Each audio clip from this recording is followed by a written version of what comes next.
Good morning, my fellow yoga travelers. I'm mighty glad to be alive today, and I hope that you are too as we continue to live, laugh, love, learn, linger, and live the life we love. Well, it's Friday. That means it's PowerPoint Day. So I'm going to share with you a quick presentation that I call It's Painful to Be Aware. Conflict is the beginning of consciousness. So I'm starting off with my picture of what I call Dharma Chakra Mudra. This is the position, according to the Buddha, one of the hand positions you use when you're spinning the wheel of the Dharma or sharing the truth about the way things are. And so the Buddha is a person who supposedly sees things as they are. And when he was asked, what did you gain from meditation? He replied, nothing.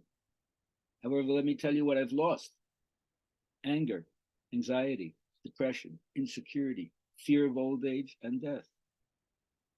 Makes you want to sit in silence, doesn't it? Now, according to yoga, there are 5 defilements of mind. And this is how it goes.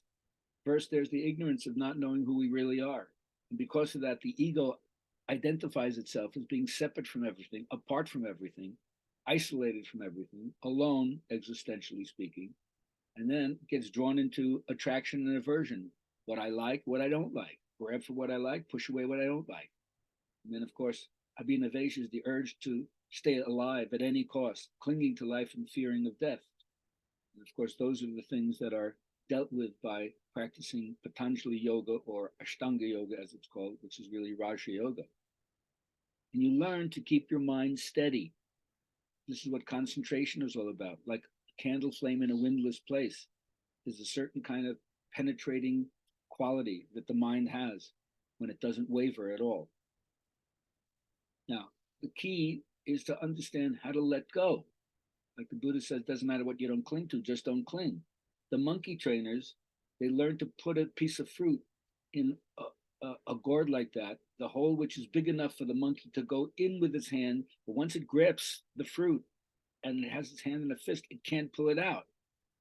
And all it has to do to be free and not be caught by the monkey trainers is let go, let go. But it doesn't, and it agreed to hold on, and then it gets captured. So they're telling us, don't hold on, let go. Now, at the beginning, you find out that each one of us has been buffeted by a number of traumas in our early childhood.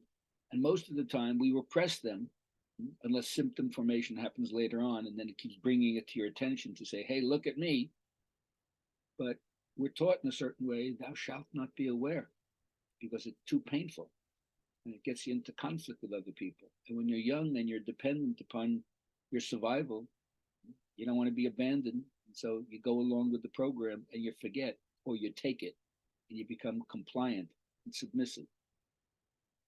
Now, the problem here is that, we have to learn to draw boundaries. Ooh, what happened to my screen? Sorry. My mistake. Give me another moment or two to go back and retrieve it. Oh boy, I messed up here, didn't I?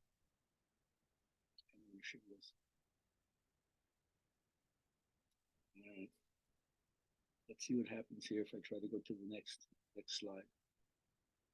I lost it completely, didn't I? Yeah. Sorry.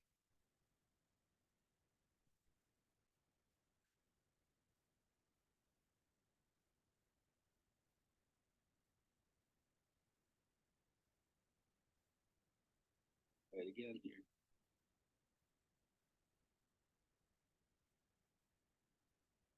All right. So what you learn here is that we're tempted.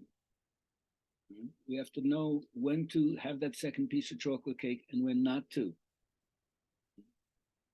Life is always putting in front of us various desires, and discrimination has to do with knowing when to indulge in it and when to pull back and draw boundaries.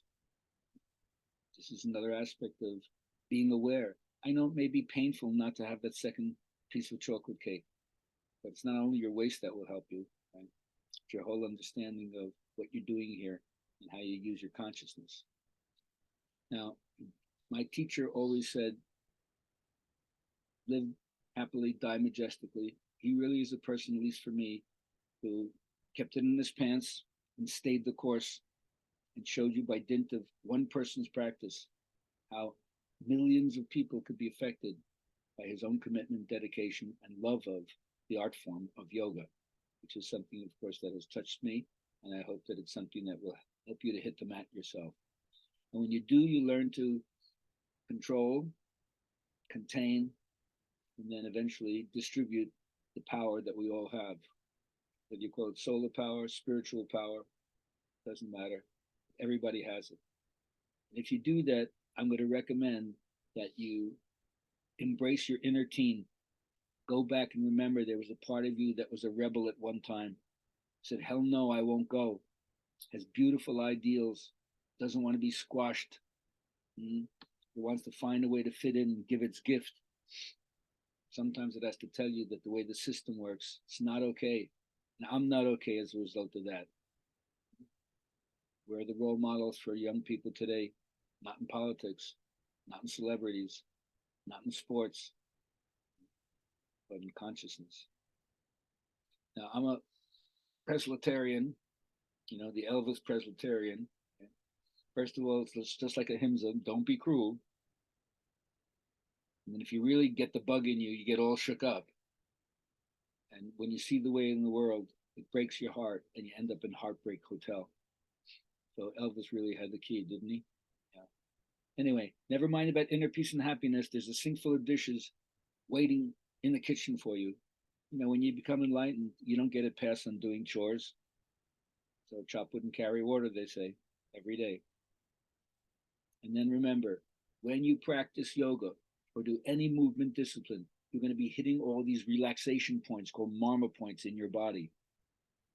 And that's going to give you that feeling of being as laid back as you can be, given the fact that the material plane is filled with strife.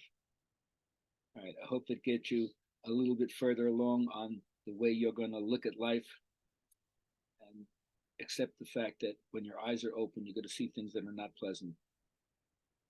But to go through life with your eyes closed, or as I like to say, in the sleepy state, you're subject to more suffering. So here's to waking up for everybody.